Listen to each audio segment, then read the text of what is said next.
5학년 1학기 사회 1-2단원 우리 국토의 자연환경.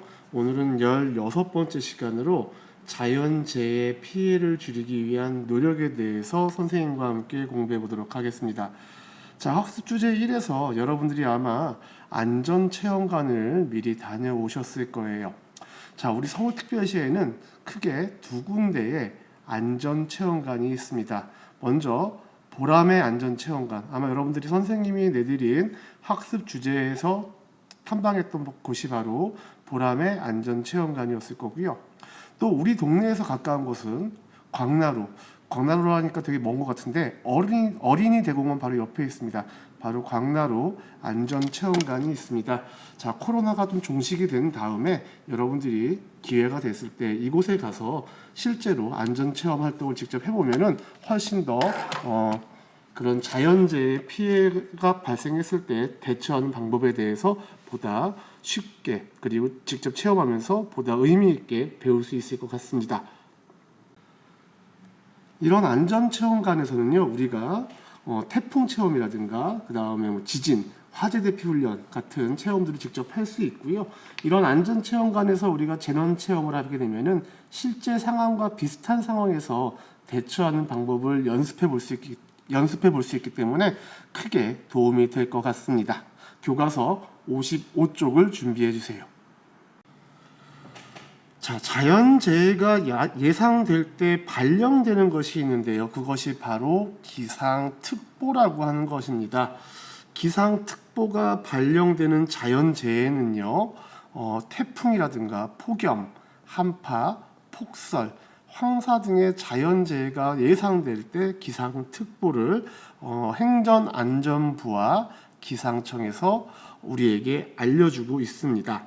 자, 그런데 이런 자연재해 중에서 보면은 기상특보를 잘 보게 되면요, 기상특보 중에 경보라고 하는 게 있고 주의보라고 하는 게 있는데요. 경보가 주의보보다 자연재해가 일어날 위험이 더 큰 거기 때문에 주의보라고 했을 땐 주의하면 되겠지만 경보라고 한다면은 반드시 대처할 수 있는 준비를 해야 되겠습니다. 자, 그리고 보면은요, 기상청 또는 행정안전부에서 기상특보를 안내해 준다고 그랬는데 자연재해 중에서 보면요, 태풍, 폭염, 한파, 폭설, 황사 등의 자연재해는 안내를 해줘요. 자, 그런데 이 중에서 우리가 또 쉽게 접하는 자연재해 중에 하나 빠진 게 있습니다. 뭐죠? 그래요, 맞아, 바로 지진입니다. 그럼 지진을 특보로 예보하지 않는 까닭, 지진은 왜 기상특보로 예보하지 않을까요? 그 이유는 현재 과학기술로는 지진이 언제 발생할지 미리 알기 어렵기 때문에 아쉽게도 안타깝게도 기상특보로 지진에 대한 경보, 주의보는 안내할 수 없다고 합니다. 자, 그럼 우리가 일상생활 중에서 이런 기상특보가 중요한 까닭은 무엇 때문일까요?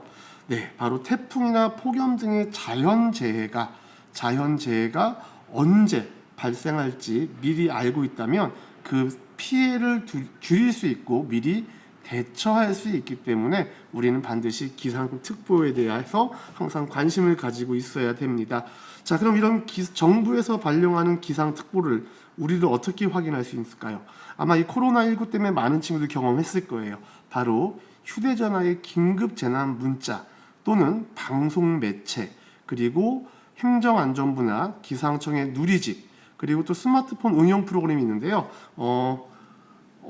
안전 디딤돌이라고 하는 어플리케이션이 있습니다. 이런 것들을 통해서 우리가 정부에서 발령하는 기상특보를 우리가 한 번에 확인할 수 있습니다. 자, 그럼 이번에는요, 기상특보로 알 수 없는, 미리 예측할 수 없는 지진이라고 하는 자연재해가 발생했을 때의 행동 요령에 대해서 하나하나 확인해 보도록 하겠습니다.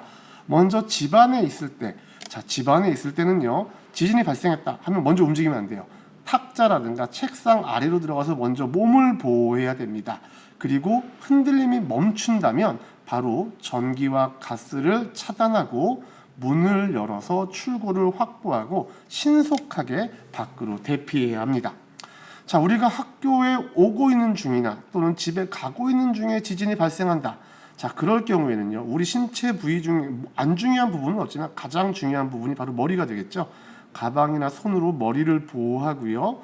건물과 떨어진 널찍한 공간, 가장 좋은 것이 바로 운동장입니다. 운동장이나 공원 같은 곳에 넓은 공간에 대피합니다.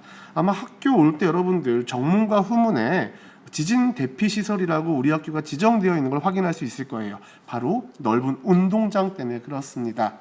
자, 이번엔 집에 올라가고 있는 또는 건물 안에서 승강기 안에 있을 때 지진이 발생한다. 그럴 경우에는요, 함부로 하면 안 되겠지만 모든 층의 버튼을 자르륵 누릅니다. 다 눌러요. 그래서 가장 먼저 열리는 층에 먼저 내립니다. 그리고 나서 가만히 있는 것이 아니라 비상계단을 이용해서 신속하게 건물 밖으로 대피해야 합니다.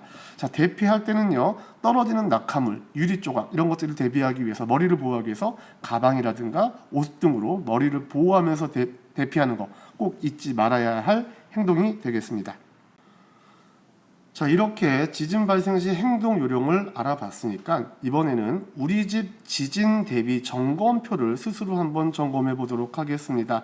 하나, 둘, 셋, 넷, 다섯, 여섯, 7개의 질문이 있습니다. 이 질문에 한번 질문을 읽어보시면서요, 우리 집은 얼마나 지진에 잘 대비하고 있는지 한번 점검해 보도록 하세요. 자, 선생님 집 같은 경우 선생님 집을 기준으로 한번 선생님도 한번 점검을 해보면요, 옷장이나 장식장 등이 넘어지지 않도록 고정되어 있다. 네, 선생님 집은 되어 있습니다. 유리가 깨졌을 때 유리 조각이 흩어지지 않도록 창문이나 액자에 투명 필름을 붙였다. 아쉽게도 되어 있지 않아요. 다음, 가정용 소화기를 마련해 두었다. 선생님 집에는 있고요. 떨어지기 쉬운 물건을 가구이나 높은 곳에 두지 않았다. 아쉽게도 올려놓았네요. 그리고 스마트폰 안전 디딤돌 응용 프로그램을 설치해 두었다. 선생님은 설치해 두지 않았어요. 자, 지진이 발생했을 때 대피할 장소를 알아두었다. 선생님은 알고 있고요. 비상용품을 미리 준비했다. 자, 응급배낭이라고 하는 구조배낭 또는 응급배낭이라고 하는 배낭을 집에 마련해 둔 친구들이 있을 텐데 선생님 집엔 이게 준비되어 있습니다.